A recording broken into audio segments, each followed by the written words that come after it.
clamando y confesando mi pecado y el pecado de mi pueblo Israel, y derramaba mi ruego delante de Jehová mi Dios por el monte santo de Dios. Aún estaba hablando en oración cuando el varón Gabriel, a quien había visto en visión al principio, volando con presteza, vino a mí como a la hora del sacrificio de la tarde. Palabra de Dios. Buenas noches. En esta noche les traigo una enseñanza muy conocida en los medios. Se llama las 70 semanas. Se encuentra en el libro de Daniel 9, 20 al 24. Oremos para que el Señor sea bendiciendo esta palabra y que yo mengüe y su Hijo Jesús crezca y su Espíritu Santo una esta palabra.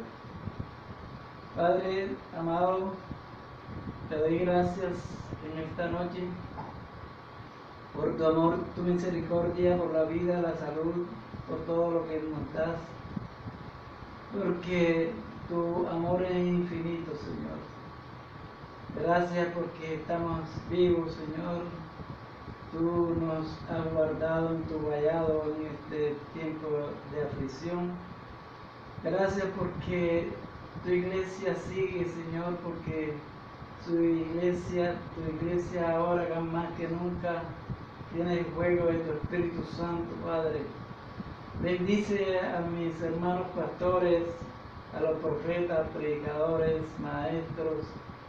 Bendice a los cantores, músicos, evangelistas, a todos los que te sirven en la iglesia, Padre. En el nombre de Jesús, Señor. Amén y amén. Dice la palabra que Daniel estaba orando. Daniel, como ustedes saben y lo recuerdan, era un hombre de oración, de mucha oración. Daniel fue al que Dios le reveló el sueño de Nabucodonosor y salvó a sus amigos de la muerte. Daniel fue el que oró en la fosa de los leones y se salvó y salvó a sus amigos. Daniel, por eso dice la palabra que era muy amado por el Señor, por Dios. Porque cuando el siervo de Dios ora, tiene una relación íntima con Él, una amistad. Y de ahí nace el amor de Dios por todos nosotros. Por eso dice la palabra que Daniel era un hijo amado. Cuando Daniel está orando, se le presentó el arcángel Gabriel. Dice la palabra un varón, pero este varón es un arcángel, es un rango entre los ángeles. Y dice también que a la hora del sacrificio se presentó este varón. Estaba en todo el apogeo de la oración Daniel cuando se le presentó el ángel y le dijo lo que vamos a leer posteriormente. La palabra dice que la hora en que Daniel estaba orando era la hora del sacrificio de la tarde, porque era las 3 p.m. en Israel en ese momento. A esa hora también le llaman la hora nona. la hora nona. Y sigue diciendo la palabra que el ángel le hizo entender y habló con Daniel diciendo: Daniel, ahora he salido para darte sabiduría y entendimiento. Qué hermoso cuando el mismo Dios le da sabiduría y entendimiento a la persona. Pero para eso hay que orar y hay que leer.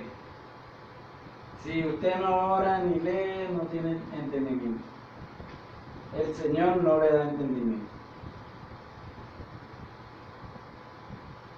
Al principio de tus ruegos, sigue diciendo el arcángel, fue dada la orden y yo he venido para enseñártela, porque tú eres muy amado y entiendes pues la orden y entiendes la visión. Le estaba diciendo que era muy amado. Daniel fue muy amado por el Señor, así como muchos de ustedes, muchos de nosotros somos amados por el Señor. Cuando uno le pone interés a las cosas de Dios, a su palabra, a la oración, Él lo ama a uno. Él lo ama y lo ama de verdad. El amor de Dios es muy hermoso, muy grande. Y entonces empieza el arcángel a decirle a Daniel, verso 24 de Daniel 9. 70 semanas están determinadas sobre tu pueblo y sobre tu santa ciudad para terminar la prevaricación y poner fin al pecado y expiar la iniquidad, para traer la justicia perdurable y sellar la visión y la profecía y ungir al santo de los santos. Aquí hago un paréntesis para decirle que el Señor, el ángel le está diciendo a Daniel que Dios había predeterminado un tiempo, un periodo de tiempo, con el objeto de que cuando ese periodo de tiempo se terminara, Él acabara con la prevaricación.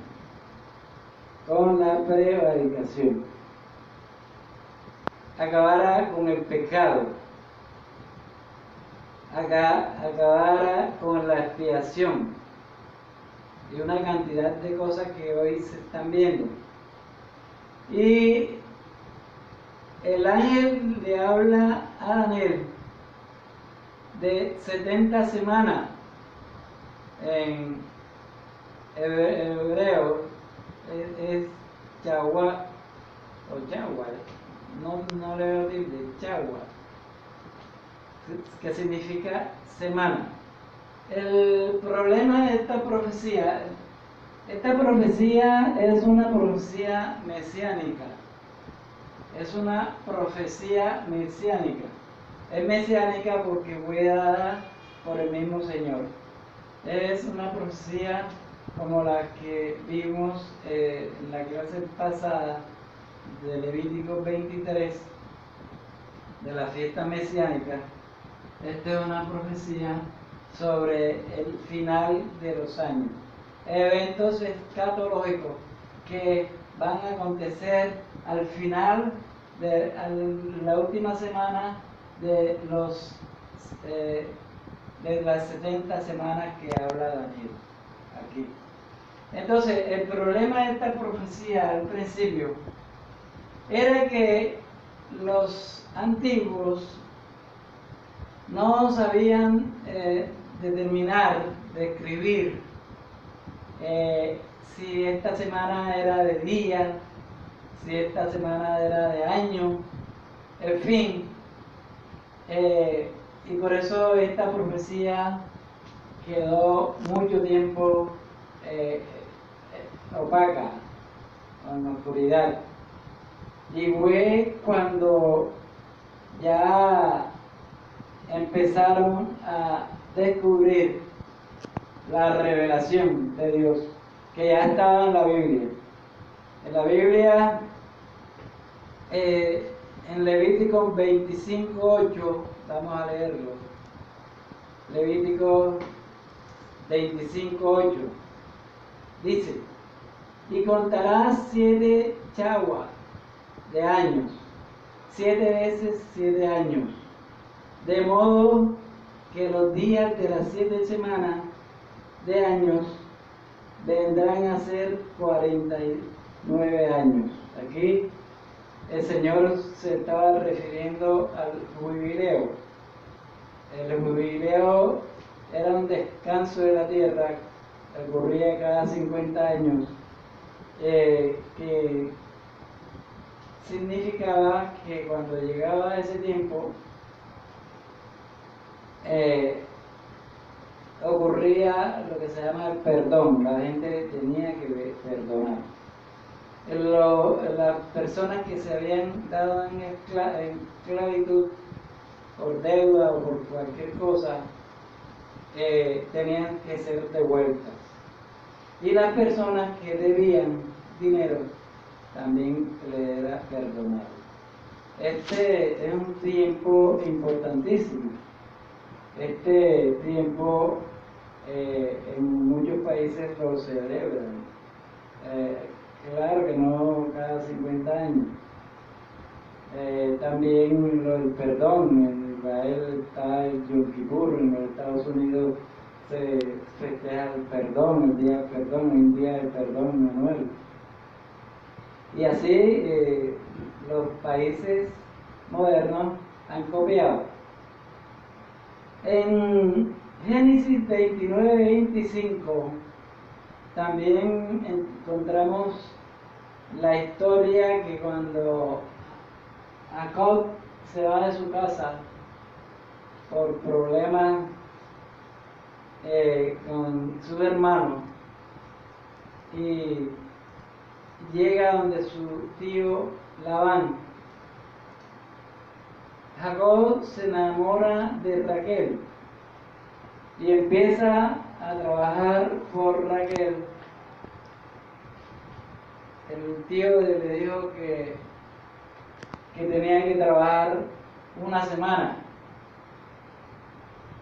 Y esta semana equivalía a 7 años. Recuerda que cuando terminó de trabajar por Raquel, la hija menor, su tío no se la entregó porque dijo: aquí se entrega primero a la mayor, tú tienes que trabajar ahora otra semana, otros 7 años, para que yo te entregue a Raquel. Ahora te voy a entregar a Lea. Y así sucedió. De tal manera, así fue como se pudo determinar y descifrar el problema que tenía esta profecía. Ya aclarándose lo que equivale una semana, ¿a cuántos años equivale una semana? Podemos deducir aquí el tiempo que duran las 70 semanas. Podemos deducir qué tiempo ha recorrido, qué tiempo hace falta, y podemos aclarar la profecía. Esta es una profecía muy hermosa, muy linda, bella. Déjenme decirle que estos fenómenos escatológicos no los entiende todo el mundo. Yo he escuchado una cantidad de errores por maestros y predicadores, pero el que estudia, el que sabe, puede enseñar con facilidad estos fenómenos escatológicos. Ustedes saben que desde hace días, hace meses, yo vengo anunciando la venida de Jesucristo. Esta profecía anuncia la venida de Jesucristo. Esta profecía le dice al hombre que se prepare para la venida de Jesucristo. En esta noche, y yo lo hago con ese mismo fin, para que usted, mi querido amigo, para que usted, gentil, reciba a Jesucristo en su corazón y entre a la iglesia, se prepare para la venida de Jesús. De tal manera que cuando el ángel le dice 70 semanas están predeterminadas sobre tu pueblo, algunos dicen que esta profecía fue dada para Israel, lógicamente. En ese tiempo Israel era el pueblo de Dios, pero esta profecía fue dada para el mundo y para la iglesia, para la iglesia. No podemos decir que fue dada para Israel solamente, porque nosotros también estamos esperando al Mesías. Y a nosotros, la iglesia, nos interesa este fenómeno de los tiempos del Mesías. Entonces, mi hermano,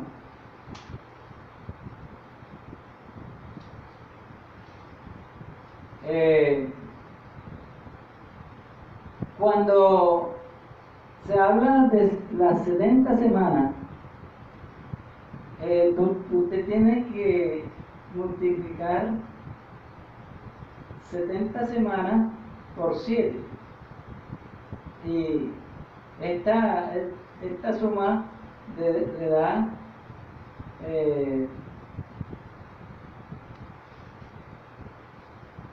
49, 490 años, 490 años. En años son 490. En semanas son 70 semanas. Aquí se multiplica 7 por 7 igual 49. Y ahora que entremos al verso 25, que dice: sabe pues y entiende que desde la salida de la orden para restaurar y edificar a Jerusalén hasta el Mesías príncipe habrá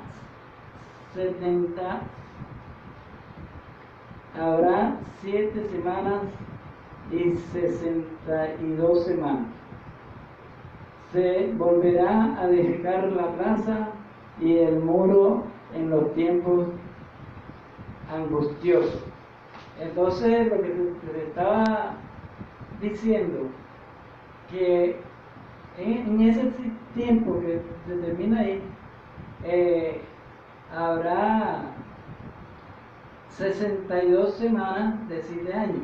Y si ustedes multiplican 62 por 7, eso le da 434 años. 434 años. Perdón. 434 años. Y sumando 49 más 434 años, la suma da 483 años. 483 años. Esta suma está aquí, si ustedes ven bien el cuadro este. Aquí está los 49 años primero multiplicando 7 por 7, 49, y está los 434 años multiplicando 7 por 62.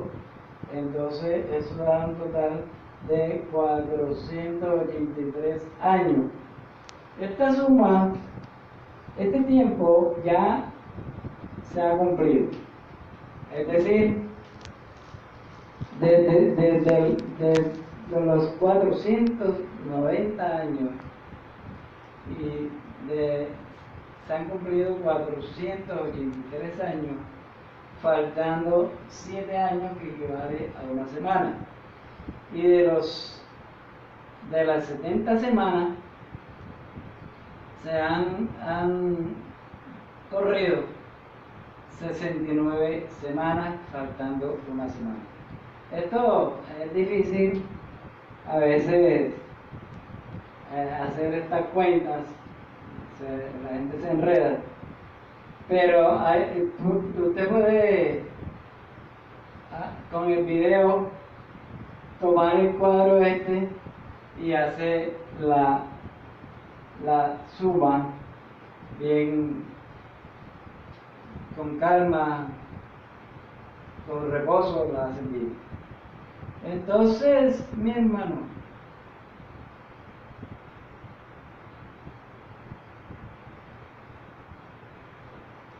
¿qué iba a acabar en este tiempo? ¿Qué va a acabar el Señor en este tiempo? Yahvé.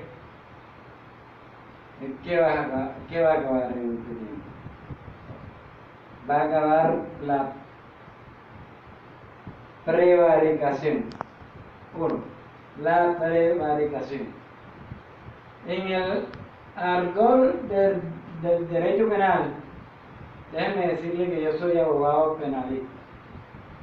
En el argot del derecho penal,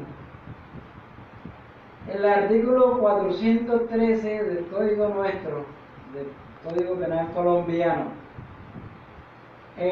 dice que prevaricar es proferir cuando un servidor público, vamos a explicar primero, cuando un servidor público, un juez, un magistrado, un presidente, un senador, un concejal, un diputado, un administrador, cualquiera, un perito,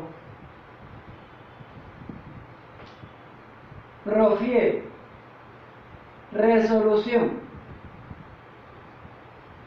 concepto, dictamen contrario a la ley, es decir, no aplica la ley. Esto es para que oigan los políticos. El Señor viene a acabar con el jueguecito que ustedes tienen.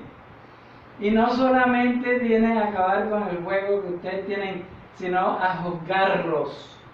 No se crean que ustedes se van a salir con la suya porque se robaron una cantidad de dinero de los países y no les va a pasar nada.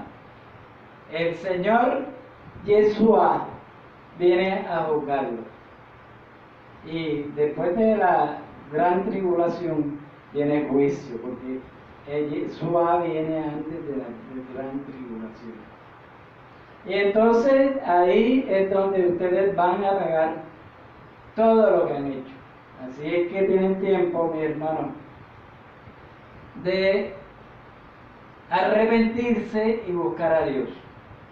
Esto no lo digo para amenazarlo, les digo para que tengan claridad y sepan lo que están haciendo desde ahora en adelante, para que se arrepientan de todo lo que hicieron. Entonces, hay una prevaricación, un prevaricar por acción, que es esto: cuando se apartan de la ley, cuando no aplican la ley bien, cuando ocultan las cosas para robar. Eso es prevaricato. También hay un prevaricato por omisión, cuando dejan de aplicar la ley. Cuando dejan de aplicar la ley. cuando le ocultan al pueblo las cosas, cuando no le dicen al pueblo que ya con aspirina y con la otra medicina se sana el coronavirus y permiten que la gente siga muriendo. Y peor es que no le llevan una aspirina al pueblo. Yo estoy aquí para hablar. El Señor me dijo que hablar. Y eso es prevaricato.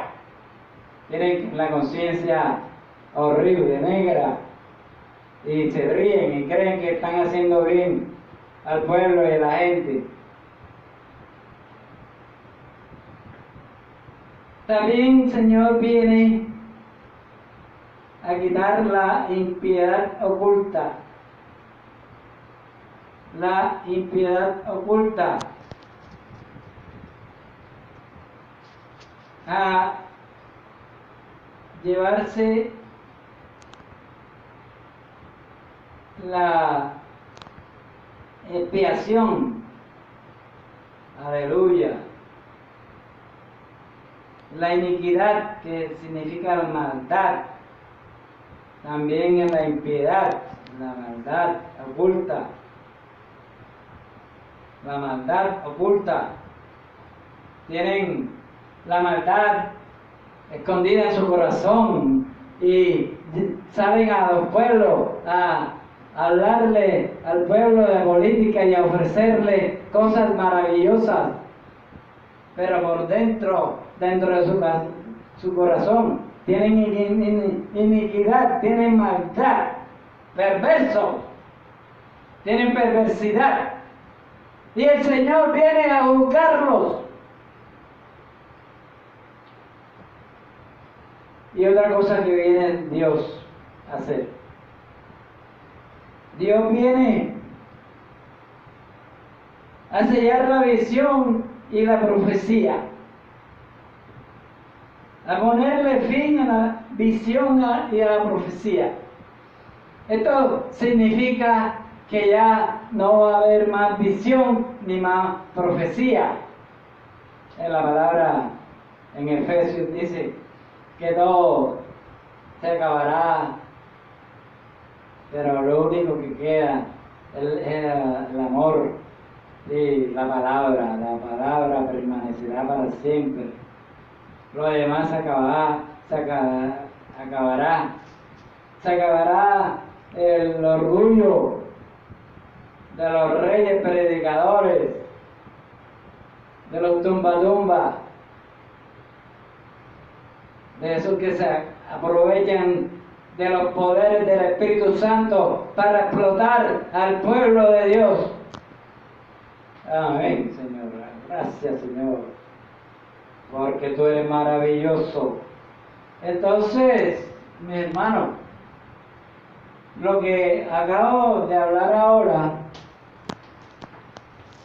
es esta parte. La profecía empieza desde la restauración de Jerusalén hasta el Mesías. ¿Se acuerdan que Sedequías, el último rey de Israel, esto está en Crónica, el pueblo fue llevado cautivo a Babilonia? Y en ese tiempo, esto también hay que explicarlo. Y yo lo voy a explicar por una razón que lo voy a decir ahora. En ese tiempo estaba vigente el templo de Salomón. Nabucodonosor, Babilonia, lo destruyó. Ya.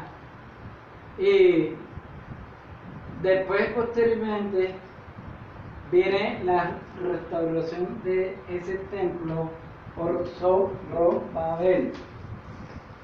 Ustedes se van a dar cuenta que solamente han habido 2 templos. Mucha gente dice que 3, no, son 2 templos. El de Salomón, reedificado, y el de Herodes, que lo destruyeron los romanos. El cautiverio de Jeremías de Israel estuvo profetizado por Jeremías. Ven Jeremías 25, 11 al 29, se predice la destrucción, el cautiverio de Israel. Y en Segunda de Crónicas 36, 22, en el primer año de Ciro, ¿se acuerdan? El rey gentil. Ocurrieron estos fenómenos que les estoy diciendo.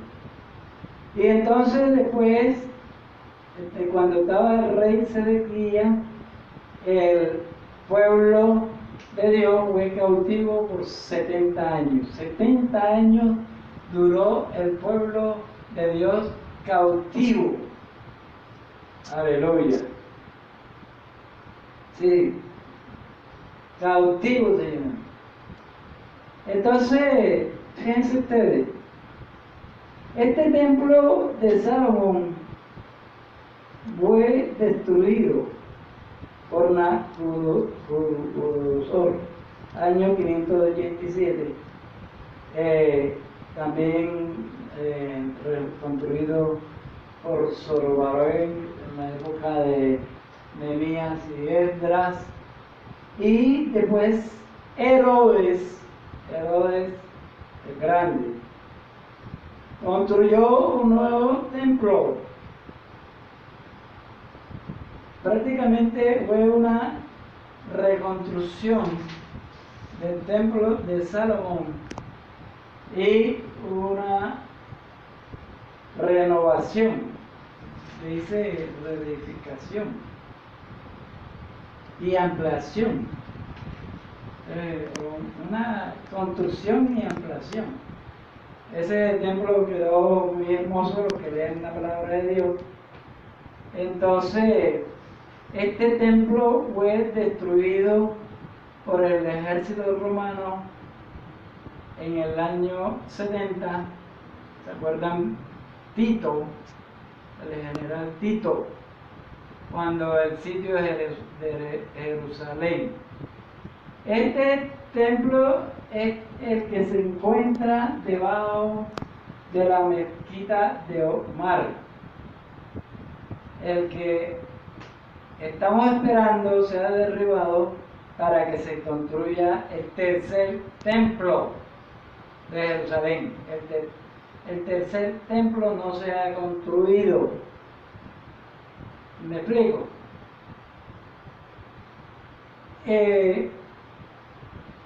Déjenme decirle que en este templo que van a construir, el tercer templo, es donde se va a sentar el anticristo, ahora que venga la gran tribulación, la última semana.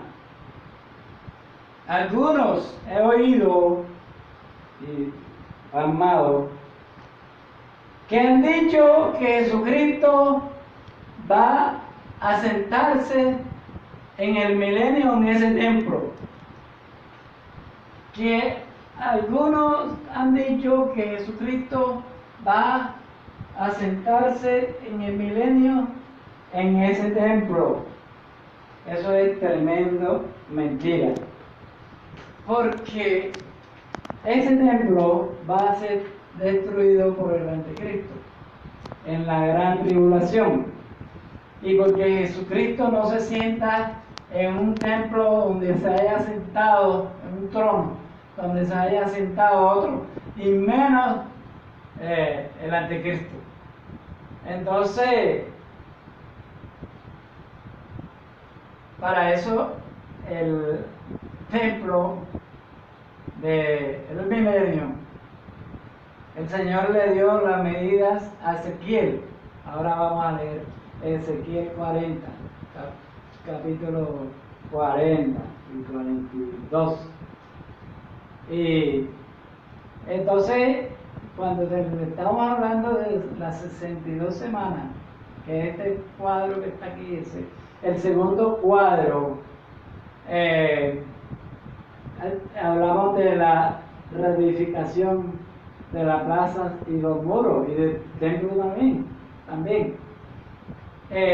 Aquí hablamos de Nehemías, y aquí el Señor le hablaba a Daniel de 62 semanas, equivalente a 7 años cada semana, que multiplicada da 434 años.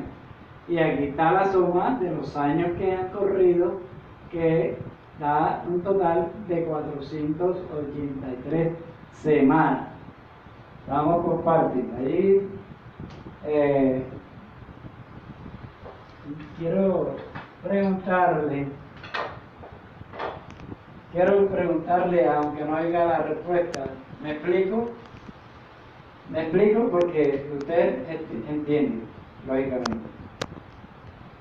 Entonces, mis hermanos,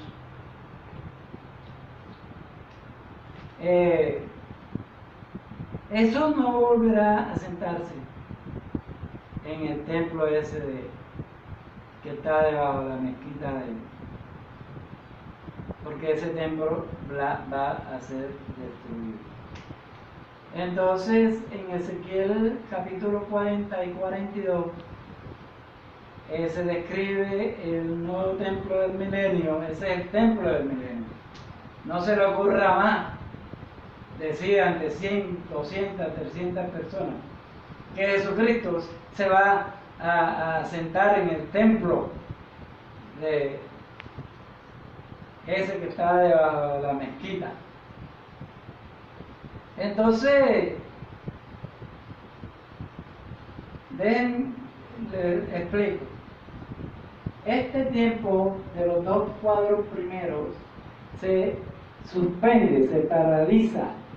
Es decir, cuando yo digo se suspende, se paraliza, quiere decir que de aquí hasta aquí, de aquí hasta aquí, no sigue el conteo de los 423 años. Ahí empieza un nuevo periodo. Y se llama el periodo de la iglesia, el periodo de la gracia, donde se escogen a las personas, los escogidos por la gracia de Dios. No es por obra, no es por lo que usted vale o lo que tenga, eso no.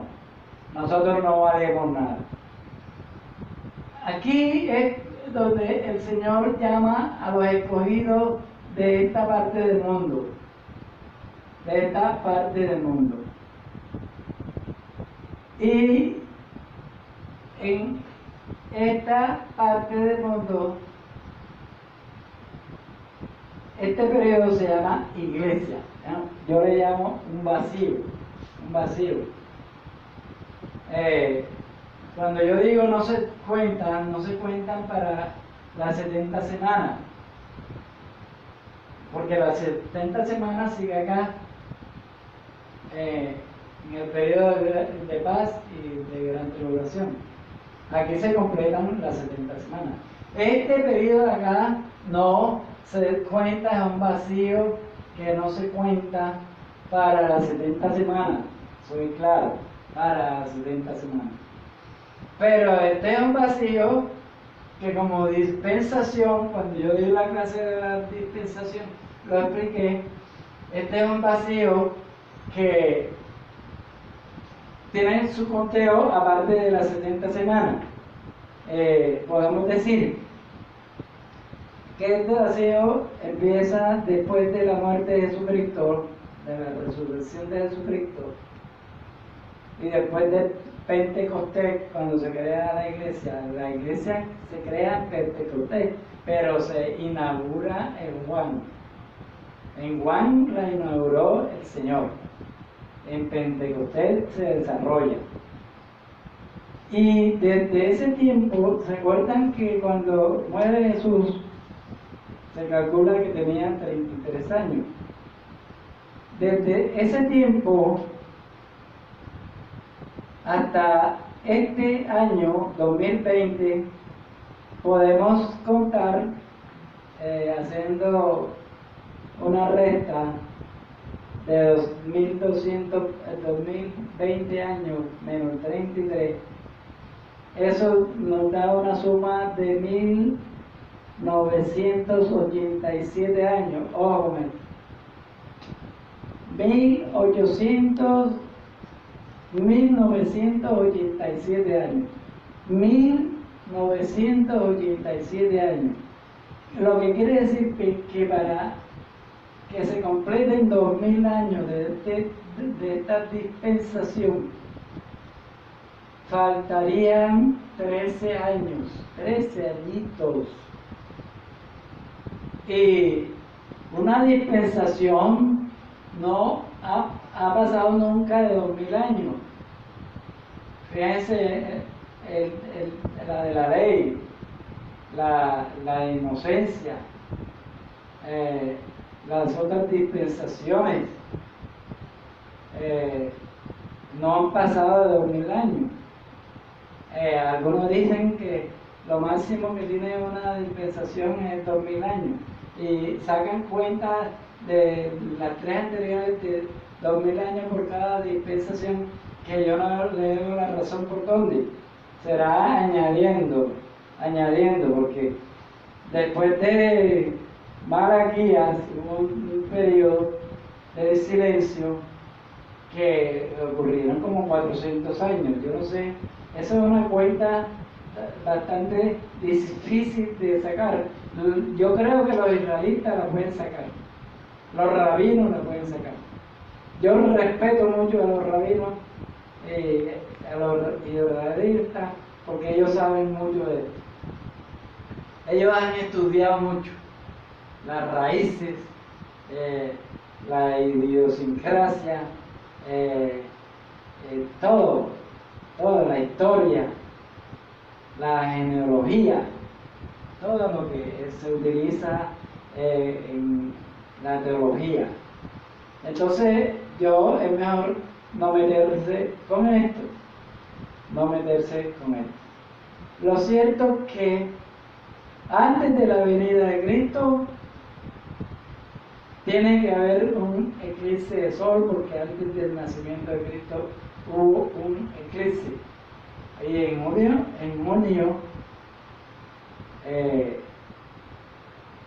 yo no sé si este año o el año pasado hubo un eclipse. Entonces, mis hermanos, la venida de Cristo está cerca. Allá en Israel ya lo están esperando. En Israel dicen que ya viene. Cuando ellos dicen así, por algo. Así que no se lo cojan de sorpresa de Jesucristo, como lo cogió el coronavirus de sorpresa. Entonces, mis hermanos, este periodo de la iglesia es para hacer un llamamiento, para que las personas se arrepientan. Este llamamiento es no solamente por los gentiles, porque acá en Israel también hay gentiles. En Israel hay gentiles. En Israel hay gente que no se han convertido a Jesucristo y tienen que convertirse. En Israel también, ahí en la palabra Dios dice que está llamando a Israel y a los gentiles y a la iglesia para que se arrepientan.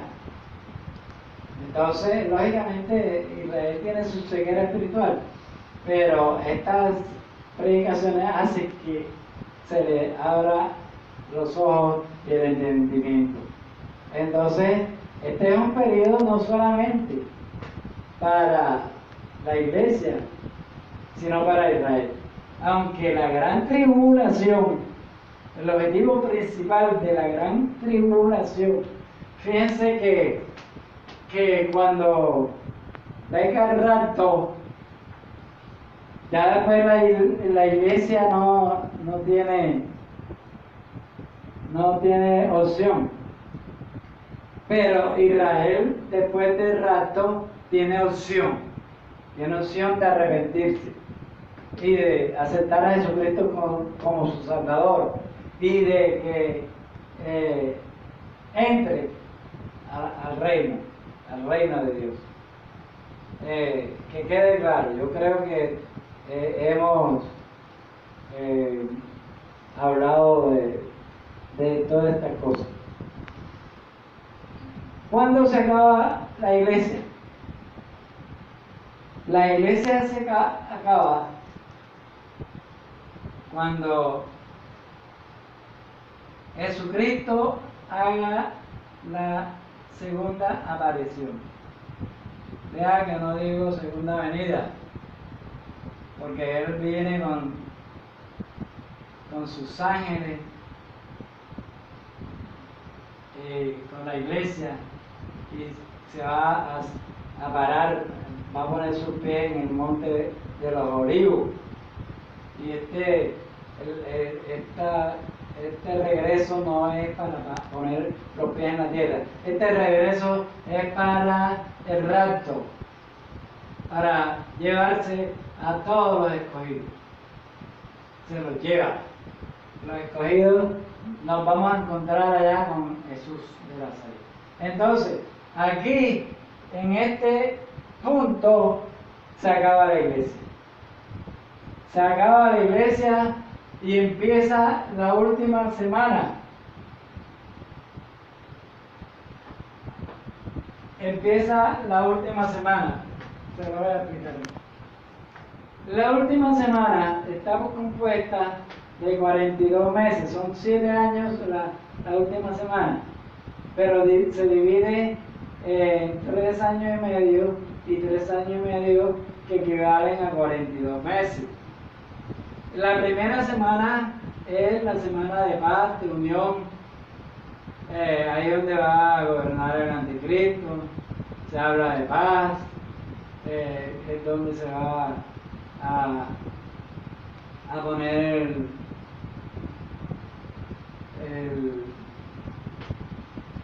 la marca de la bestia. Ya aparece la primera bestia, la segunda bestia, el dragón. Hay que leer, hermano, porque el problema de que no lee es que todas estas cosas lo cogen de sorpresa. Y entonces vienen a hablar y a predicar y a enseñar y no explican y no enseñan bien y confunden a la gente. Entonces, ya en estos 42 meses o 3 años y medio, al final se rompe la paz. Entonces empieza la semana de la gran tribulación. Esta semana de la gran tribulación, dice Jesucristo en Mateo 24, que es una gran tribulación que no ha habido jamás en el mundo, nunca. Lo que el mundo ha pasado es pequeño para lo que va a pasar en este tiempo. Entonces, en esta media semana, la última media semana,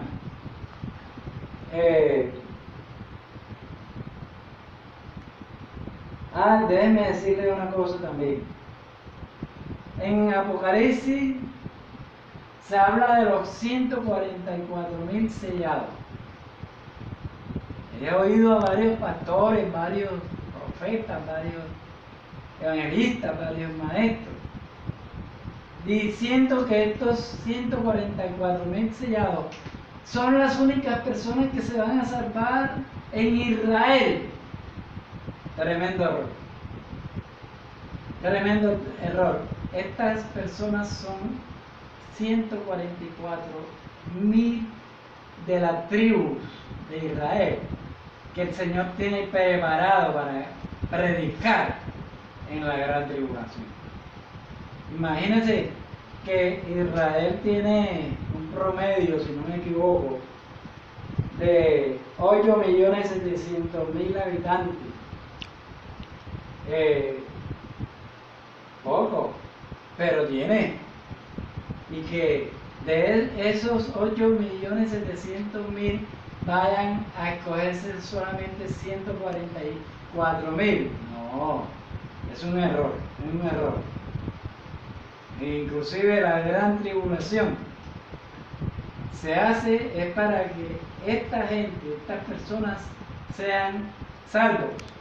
Y el 95, yo creo que el 100% van a ser salvos. Van a ser salvos. Porque aquí sí opera la misericordia de Dios.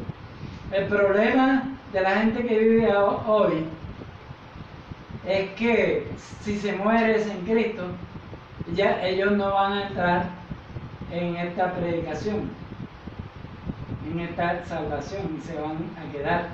Por eso yo les prediqué, cuando hablé de la predicación espiritual de las fiestas mesiánicas, las fiestas de invierno y de otoño, le hablé que ellos tienen que arrepentirse y convertirse y creer en el Señor Jesucristo, en Yeshua, en Yahvé, Él mismo. Dice la palabra que cuando Él venga, vas a llorar y te vas a dar cuenta que ese Jesús es Yahvé. Vas a llorar lágrimas. Entonces, mis hermanos, en la segunda semana de la gran tribulación es donde se habla de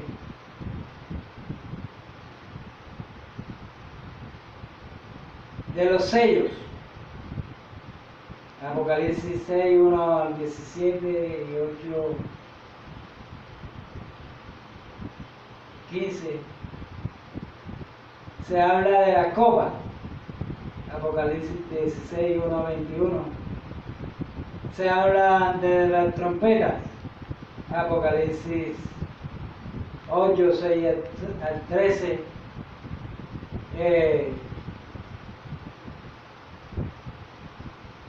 Antes de eso aparece el Cordero abriendo los sellos. Apocalipsis 5, 1 al 14. Y estos de los sellos, las copas y las trompetas, son las cosas que causan la gran tribulación. La gran tribulación son fenómenos escatológicos terribles. Destrucción. Son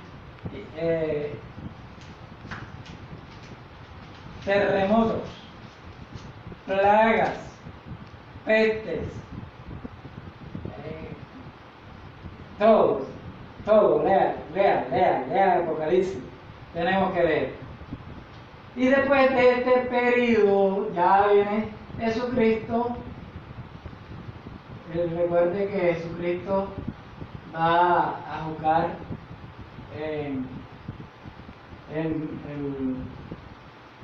su trono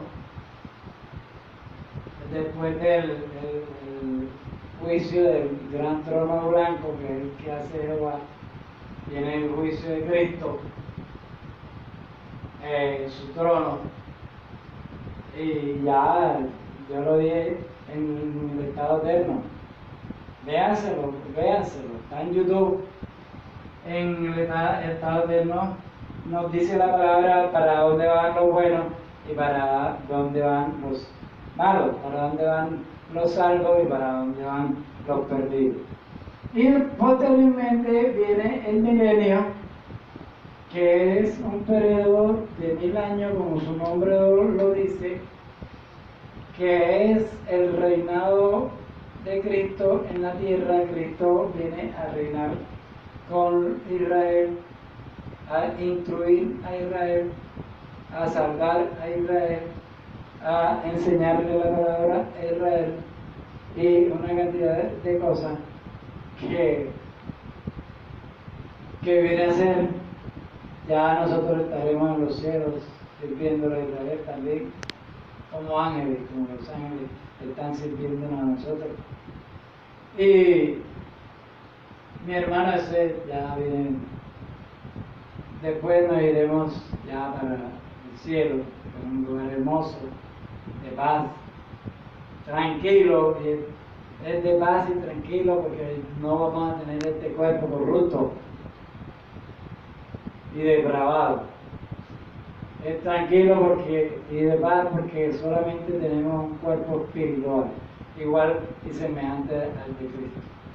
Este cuerpo no peca nunca, y este cuerpo no pelea, ni ofende, ni odia. Habrá amor, habrá paz, para los que quieren amor y paz, no para los que están peleando por este mundo, por la avaricia y la plata. Allá dicen que las calles son de oro, las entradas son puertas de materiales finos, de perlas preciosas, y vamos a estar con Cristo. Dicen que no va a haber sol porque allá Cristo nos alumbra. Vamos a tener un mar de bronce. Allá vamos a tener el árbol de la vida que comiendo sus hojas, las mujeres ya no tienen que cocinar ni lavar, van a descansar. Entonces, hermano, le agradezco que hayan puesto atención a esta clase y le doy gracias a Dios que me haya utilizado. Vamos a orar para despedir la clase y que Dios lo bendiga. Amado Señor, aquí estoy en tu presencia otra vez. Te doy gracias por esta oportunidad que me diste. Gracias por la vida, por la salud, por la palabra que me dan, por la sabiduría, por la ciencia de revelación, por el discernimiento del Espíritu, por tu Espíritu, Señor. Gracias porque tú me has enseñado. Gracias por todo, Señor. Te amamos y te bendecimos, Señor. Padre, yo te pido que esta obra, Padre, que tenga compasión por el mundo, Padre, que ya la gente no siga muriéndose. Que te apiades del hombre, Señor. Aleluya, Señor. Creemos en ti, Señor. Que creemos en tu poder. Tú eres el que tiene el control del mundo y su plenitud. Gracias, Señor, por tenerme en tu vallado, por tu bondad, por tu gran amor, por tu sabiduría. Gracias, Señor, y que esta palabra sirva acá para que entiendan, sirva acá para que no se pierdan, para que te busquen. En el nombre de Jesús, en el nombre de Yeshua, en el nombre de Yahvé. Amén y amén.